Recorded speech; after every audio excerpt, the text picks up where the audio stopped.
যখন কোনো নাস্তিক আমার কাছে আসে আর আমাকে বলে যে সে কোনো রকম ঈশ্বরে বিশ্বাস করে না, প্রথমেই যেটা করি আমি তাকে অভিনন্দন জানাই। আপনারা ভাবতে পারেন আমি কেন নাস্তিককে অভিনন্দন জানাচ্ছি। আমি যে কারণে নাস্তিককে অভিনন্দন জানাচ্ছি সেটা হলো সে চিন্তা করে বেশিরভাগ মানুষই অন্ধভাবে বিশ্বাস করে। উনি খ্রিস্টান কারণ ওনার বাবা খ্রিস্টান, উনি হিন্দু কারণ ওনার বাবা হিন্দু, উনি মুসলিম কারণ ওনার বাবা একজন মুসলিম। এই নাস্তিক সে চিন্তা করেছে অবশ্যই তার একটা ধর্মীয় পরিচয় আছে, কিন্তু সেটা মানে না যে ঈশ্বরকে তার বাবা মা উপাসনা করে সে কোন ঈশ্বরকে মানে না, ঈশ্বরের অস্তিত্বকে সে অস্বীকার করে। আমি যে কারণে তাকে অভিনন্দন জানাচ্ছি সেটা হলো সে অলরেডি ইসলামিক শাহাদার প্রথম অংশটা বলে ফেলেছে। ইসলামিক ধর্মবিশ্বাসের প্রথম কথার প্রথম অংশটা সে বলে ফেলেছে, লা ইলাহা, কোনো উপাস্য নেই। আমাকে যেটা করতে হবে, প্রমাণ করতে হবে ইল্লাল্লাহ, আল্লাহ ব্যতীত। সেটা আমি করবো ইনশাআল্লাহ। এখানে আমার কাজের অর্ধেকটা হয়ে গেছে। অমুসলিমদের ক্ষেত্রে প্রথমে তাদেরকে এটা বোঝানো লাগবে যে তারা যে ঈশ্বরের উপাসনা করে সে সত্যিকার ঈশ্বর নয়। এখানে আমার কাজের অর্ধেকটাও হয়ে গেছে। সে নাস্তিক মেনে নিয়েছে, কোনো উপাস্য নেই। তাহলে এখন আমাকে যেটা করতে হবে, আমাকে আল্লাহ তাআলার অস্তিত্ব প্রমাণ করতে হবে, তাহলে হয়ে যাবে। সেটা আমি করবো ইনশাআল্লাহ। আপনি যদি কোনো নাস্তিককে প্রশ্ন করেন যে ধরেন কোন একটা যন্ত্র, ধরেন একটা মেশিন, যেটা পৃথিবীর কোনো মানুষই আগে দেখেনি, যেটার কথা কেউ শোনেও নি, তারপর সেই মেশিনটা যদি সেই নাস্তিকের সামনে আনা হয় এবং তাকে প্রশ্ন করা হয় যে প্রথমে কোন মানুষটা আপনাকে ঠিকভাবে বলতে পারবে এই যন্ত্রটা কিভাবে কাজ করে, এই মেশিনটা কিভাবে কাজ করে, সেই নাস্তিক তখন বলবে মেশিনটা স্রষ্টা বলতে পারবে। কেউ বলবে উৎপাদনকারী, কেউ বলবে প্রস্তুতকারী, কেউ হয়তো বলবে আবিষ্কারক, কেউ বলবে নির্মাতা। উত্তরটা এরকম একটা হবে। এখন উত্তর যেটাই হোক সেটা আপনার মাথার ভেতরে আপনি রেখে দেন। তারপর প্রশ্ন করেন যে আমার বিশ্বজগৎ কিভাবে সৃষ্টি হলো। সে আপনাকে বলবে যে প্রথমে বিশ্বজগৎ ছিল একটা বিন্দু, পরবর্তীতে সব উপাদানগুলো আলাদা হয়ে যায়, এটাই বিগ ব্যাং। এখান থেকে সৃষ্টি হয়েছে গ্যালাক্সি, নক্ষত্র, সূর্য, বিভিন্ন গ্রহ, আর সৃষ্টি হয়েছে পৃথিবী। এটাকেই বিজ্ঞানীরা বলে বিগ ব্যাং। সেই নাস্তিককে প্রশ্ন করেন যে মানুষ কবে প্রথম এই বিগ ব্যাং সম্পর্কে জানতে পেরেছে। সে আপনাকে বলবে আমরা জেনেছি কিছুদিন আগে, 30 বছর আগে, 40 বছর আগে। আমি তাকে বলবো যে বিশ্বজগৎ সৃষ্টি হওয়ার সম্পর্কে এই তথ্যটা পবিত্র কোরআনে খুব সংক্ষেপে বলা হয়েছে এখন থেকে 1400 বছর আগে। পবিত্র কোরআনে সূরা আম্বিয়ার 30 নম্বর আয়াতে উল্লেখ করা হয়েছে, আওয়ালাম ইয়ারাল্লাযিনা কাফারু, অবিশ্বাসীরা কি ভেবে দেখে না, আন্নাস সামাওয়াতু ওয়াল আরদা কানাতা রাতকান ফাফাতাকনাহুমা, যে আকাশমণ্ডলী ও পৃথিবী একসাথে মিশেছিল, আমি পৃথক করে দিলাম। আপনি যে বিগ ব্যাং কথা বলছেন সেটা পবিত্র কোরআন এখন থেকে 1400 বছর আগেই বলেছে। এই কথা কোরআনে কে বলতে পারে? সে নাস্তিক বলবে হতে পারে আন্দাজে লেগে গেছে। তর্ক করবেন না, বলে যান। আমাদের এই পৃথিবীর আকার কি? সে নাস্তিক বলবে যে আগেকার দিনে মানুষ ভাবত যে আমাদের এই পৃথিবী একেবারে সমতল। এরপর 1557 সালে স্যার ফ্রান্সিস ড্রেক জাহাজে করে পুরো পৃথিবী ঘুরে এসে প্রমাণ করলেন যে পৃথিবী বর্তুলাকার। বিজ্ঞান যেটা জানতে পেরেছে 1557 সালে, সেটা পবিত্র কোরআন 1400 বছর আগেই বলেছে। সূরা নাজিয়াতের 30 নম্বর আয়াতে উল্লেখ করা হয়েছে, সেখানে বলা হয়েছে ওয়াল আরদা বাদা জালিকা দাহাহা, এবং পৃথিবীকে আমি বানিয়েছি ডিমের আকৃতির মতো। আরবি শব্দ দাহাহা এর একটা অর্থ হলো বিস্তীর্ণ অথবা বিস্তৃত করা, আরেকটা অর্থ যেটা এসেছে আরবি শব্দ দুইয়া থেকে, যার অর্থ হলো ডিম। আর আমরা জানি যে আমাদের এই পৃথিবী এটা একেবারে বলের মতো গোলাকৃতির না, এটার উপরে আর নিচে চাপা এবং দুপাশ প্রসারিত। আমাদের পৃথিবী আসলে বর্তুলাকার। এই আরবি শব্দ দাহাহা এটা দিয়ে সাধারণ কোনো ডিম বোঝাচ্ছে না, এখানে বিশেষভাবে বলা হচ্ছে উট পাখির ডিমের কথা। আর আপনারা যদি কোনো উট পাখির ডিম দেখেন, এই ডিমটাও আসলে বর্তুলাকার। 1400 বছর আগে এটা কে বলতে পারেন যে আমাদের এই পৃথিবী আসলে বর্তুলাকার? সেই নাস্তিক বলতে পারে আপনাদের নবী মুহাম্মদ সাল্লাল্লাহু আলাইহি সাল্লাম খুব বুদ্ধিমান ছিলেন। তর্ক করবেন না, বলে যান। চাঁদের যে আলো, এটা কি তার নিজের আলো নাকি প্রতিফলিত আলো? সে নাস্তিক তখন বলবে, আগেকার দিনে মানুষ ভাবতো চাঁদের যে আলো দেখি সেটা তার নিজস্ব আলো। কিছুদিন আগে আমরা জানতে পেরেছি, 100 বছর আগে, 200 বছর আগে, 300 বছর আগে জানতে পেরেছি, চাঁদের যে আলো আমরা দেখি সেটা তার নিজস্ব আলো না, প্রতিফলিত আলো।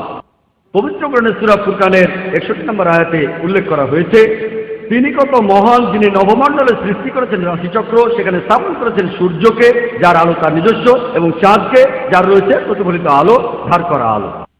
সূর্যের আরবি শব্দ শাম।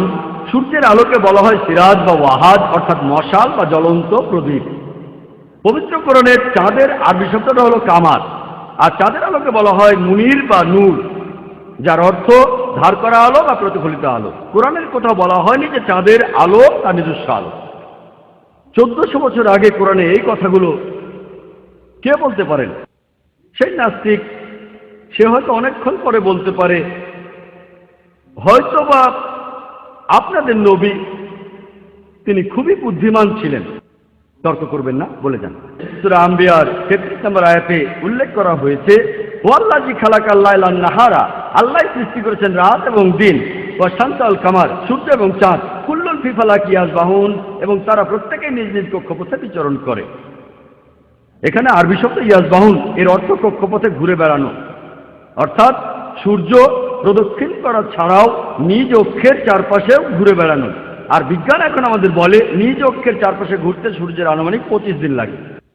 পবিত্র কোরআনে 1400 বছর আগে এই কথাগুলো কে বলতে পারেন, যেটা বিজ্ঞান আবিষ্কার করেছে এই সেদিন, যেটা জেনেছে মাত্র কয়েক দশক আগে। আমি স্কুলে থাকার সময় বিজ্ঞান এটা জানতো না। এখন পাঠ্য বইতে দেখবেন একেবারে পরিষ্কার করেই বলা হয়েছে সূর্য প্রদক্ষিণ করার পাশাপাশি নিজ অক্ষের চারপাশেও ঘুরে। কোরআনে এই কথাটা কে বলতে পারেন? আর তখন দেখবেন সেই নাস্তিক একেবারে চুপ হয়ে যাবে। আপনি থামবেন না, বলে যান। বিজ্ঞান এখন আমাদের বলে যে আমাদের এই বিশ্বজগৎ ক্রমবর্ধমান, যেটা আমরা জানতে পেরেছি মোটামুটি 100 বছর আগে। পবিত্র কোরআনে সূরা জারিয়াতের 47 নম্বর আয়াতে উল্লেখ করা হয়েছে যে আমি এই আকাশকে বানিয়েছি মহা সম্প্রসারণশীল, বিশ্বজগৎ সম্প্রসারণশীল। আরবি শব্দ মুসিউন, এর অর্থ সম্প্রসারিত বিশ্বজগৎ, ক্রমবর্ধমান বিশ্বজগৎ।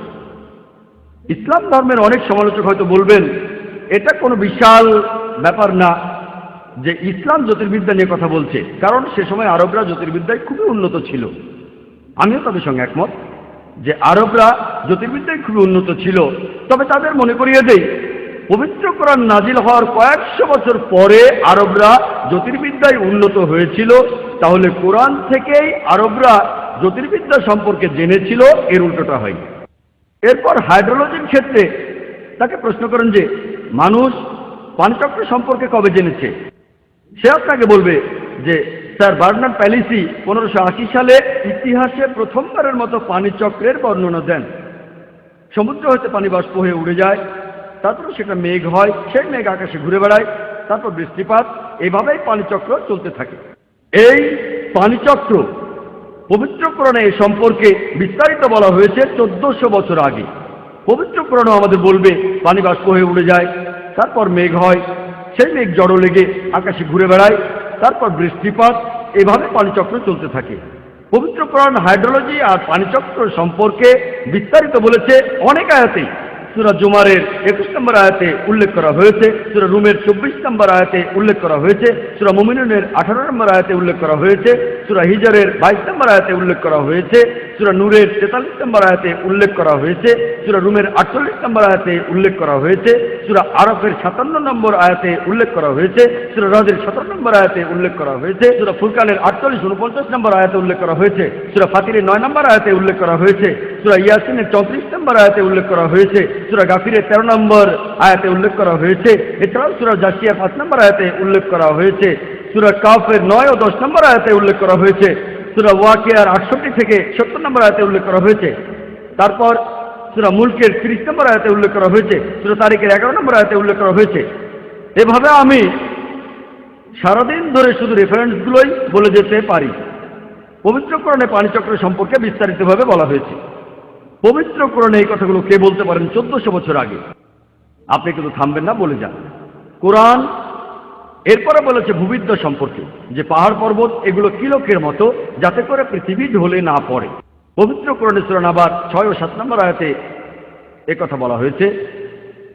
এরপরে কোরআন বলছে সমুদ্রবিদ্যা সম্পর্কে। আমরা জানি যে পানি দুই প্রকার, নোনা আর মিষ্টি, কিন্তু কোরআনে এই সম্পর্কে আরো বলা হয়েছে। সূরা ফুরকানের 53 নম্বর আয়াতে উল্লেখ করা হয়েছে, আল্লাহ তাআলা দুই দরিয়াকে মিলিতভাবে প্রবাহিত করেছেন, একটা মিষ্ট ও সুপেয়, আর অন্যটা সেটা নোনা ও খর। তারা মিলিত হলেও মিশে যায় না, তাদের মধ্যে রয়েছে এক অনতিক্রম্য ব্যবধান। এখন আমরা জানি যে এই বাজ্জাক পবিত্র কোরআন যেটা বলছে, বর্তমানে যারা সমুদ্রবিদ্যা নিয়ে পড়াশোনা করেছেন তারা বলেন এটা হলো একটা অদৃশ্য অন্তরাল। কোরআন এরপরে বলেছে জীববিদ্যা সম্পর্কে। সূরা আম্বিয়া 30 নম্বর আয়াতে উল্লেখ করা হয়েছে, ওয়া জাআলনা মিনাল মাইয়ি কুল্লা শাইইন হাই, প্রাণবান সবকিছু সৃষ্টি করলাম পানি থেকে। 1400 বছর আগে আরবের সেই মরুভূমিতে কথা কে বলতে পারে, যেখানে পানির প্রচন্ড অভাব, যে প্রাণবান সবকিছু সৃষ্টি করলাম পানি থেকে? আর এখন বিজ্ঞান সেটা প্রমাণ করেছে। এরপর উদ্ভিদবিদ্যার ক্ষেত্রে পবিত্র কোরআনে সূরা তাহা 53 নম্বর আয়াতে উল্লেখ করা হয়েছে যে আমি উদ্ভিদদের সৃষ্টি করেছি জোড়ায় জোড়ায়, পুরুষ এবং স্ত্রী। এটা আমরা আগে জানতাম না যে গাছপালারও লিঙ্গ থাকে। পবিত্র কোরআনে সূরা রদের 3 নম্বর আয়াতে উল্লেখ করা হয়েছে তিনি প্রত্যেকটা ফল সৃষ্টি করেছেন জোড়ায় জোড়ায়। এরপর প্রাণীবিদ্যার ক্ষেত্রে দেখবেন কোরআন বলছে, সূরা আনামের 38 নম্বর আয়াতে উল্লেখ করা হয়েছে যে বিভিন্ন পশু এবং পাখি তারাও মানুষের মতো সম্প্রদায়। বিজ্ঞান এটা জানতে পেরেছে কিছুদিন আগে। পবিত্র কোরআনে মৌমাছির জীবনযাত্রা বলা হয়েছে সূরা নাহালের 68 ও 69 নম্বর আয়াতে। পবিত্র কোরআনে মাকড়সার জীবনযাত্রা সম্পর্কে বলা হয়েছে সূরা আনকাবুতের 41 নম্বর আয়াতে। পবিত্র কোরআনে পিঁপড়ার জীবনযাত্রা সম্পর্কে বলা হয়েছে সূরা নামলের 17 নম্বর আয়াত এবং 18 নম্বর আয়াতে। আর বিজ্ঞান এগুলো জানতে পেরেছে কিছুদিন আগে, 50 বছর আগে, 100 বছর আগে, 200 বছর আগে। এরপর মেডিসিনের ক্ষেত্রে দেখবেন পবিত্র কোরআনে সূরা নাহলের 68 নম্বর ও 69 নম্বর আয়াতে বলা হয়েছে যে আমি মানুষকে দান করি বিভিন্ন রঙের এক পানীয়, যেটা নির্গত হয় মৌমাছির পেট থেকে, যেটাতে মানুষের জন্য রয়েছে আরোগ্য। আমাদের বিজ্ঞান কিছুদিন আগে জানতে পেরেছে যে মধু উৎপন্ন হয় মৌমাছির পেটে, আর এই মধুর মধ্যে কিছু অ্যান্টিসেপটিক বৈশিষ্ট্য আছে, তাই যুদ্ধে রাশিয়ান সৈন্যরা তাদের ক্ষতস্থানে মধুর প্রলেপ দিত। আমরা জানি কিছুদিন আগে। এরপরে শরীরবিদ্যার ক্ষেত্রে পবিত্র কোরআন সংক্ষেপে গবাদি পশুর রক্ত চলাচল ও দুধ উৎপাদন সম্পর্কে বলেছে সূরা নাহলের 66 নম্বর আয়াতে কথা বলা হয়েছে। এরপর জেনেটিক্সের ক্ষেত্রে পবিত্র কোরআনে সূরা নাজমের 45 ও 46 নম্বর আয়াতে উল্লেখ করা হয়েছে। এছাড়াও কোরআনে সূরা কিয়ামার 36 থেকে 39 নম্বর আয়াতে উল্লেখ করা হয়েছে পুরুষের স্খলিত শুক্রবিন্দুই সন্তানের লিঙ্গ নির্ধারণ করে, যেটা আমরা জানতে পেরেছি কিছুদিন আগে। পবিত্র কোরআন ভ্রূণবিদ্যা সম্পর্কে বিস্তারিতভাবে বলেছে। সূরা আলাকের 1 নম্বর আয়াতে উল্লেখ করা হয়েছে তিনি মানুষকে সৃষ্টি করেছেন আলাক থেকে, জোকের মতো কোনো বস্তু যেটা কোথাও ঝুলে থাকে। এছাড়াও এটার আরেকটা অর্থ হলো রক্তপিণ্ড। পবিত্র কোরআন মানব ভ্রূণের বিভিন্ন স্তর বর্ণনা করেছে বিস্তারিত, যেটা বিজ্ঞান জানতে পেরেছে কিছুদিন আগে। সূরা মুমিনুনের 12 থেকে 14 নম্বর আয়াতে উল্লেখ আছে। আমি এরকম আরো কয়েকটা উদাহরণ দেব। সাধারণত অবিশ্বাসীরা এটা বলে থাকে আল্লাহ এটা কিভাবে করবেন, আমরা মরে গেলে আমাদের সবার দেহ তো মাটির সাথে মিশে যাবে, তাহলে আল্লাহ তাআলা আমাদের আবার কিভাবে জীবিত করবেন? সব হাড়গোড় তো ধুলো হয়ে গেছে, তাহলে কিয়ামতের দিন আল্লাহ কিভাবে আমাদের হাড়গোড়কে একত্রিত করবেন? আর আল্লাহ বলেছেন সূরা 3 ও 4 নম্বর আয়াতে উল্লেখ করা হয়েছে যে তিনি শুধু অস্থিগুলোকে একত্রিত করবেন তা নয়, বস্তুত তিনি প্রত্যেক মানুষের আঙ্গুলের অগ্রভাগ পর্যন্ত পুনর্বিন্যস্ত করবেন। আপনারা জানেন যে 1980 সালে sir Francis gold fingerprinting method আবিষ্কার করেন আর বলেন যে লাখ লাখ মানুষের মধ্যেও দুইজনের হাতের আঙ্গুলের ছাপ, এমনকি লাখ লাখ লোকের মধ্যেও দুইজনের আঙ্গুলের ছাপ মিলবে না। দেখবেন যে সিআইএ, পুলিশ, সিআইডি, এফবিআই তারা অপরাধীদের ধরার জন্য ফিঙ্গারপ্রিন্টিং মেথড ব্যবহার করে। কোরআন 1400 বছর আগে বলেন তিনি শুধু অস্থিকে একত্রিত করবেন না, তিনি প্রত্যেক মানুষের আঙ্গুলের অগ্রভাগও পুনর্বিন্যস্ত করবেন। এবার সেই নাকে প্রশ্ন করেন যে কোরআনে এই কথাগুলো কে বলতে পারেন? একমাত্র যে উত্তরটা সে দিতে পারে যে বলতে পারেন স্রষ্টা অথবা উৎপাদনকারী অথবা আবিষ্কারক অথবা নির্মাতা অথবা প্রস্তুতকারী। এই স্রষ্টা, এই উৎপাদনকারী, এই আবিষ্কারক, এই নির্মাতা, এই প্রস্তুতকারী মুসলিমরা আমরা তাকে বলি আল্লাহ।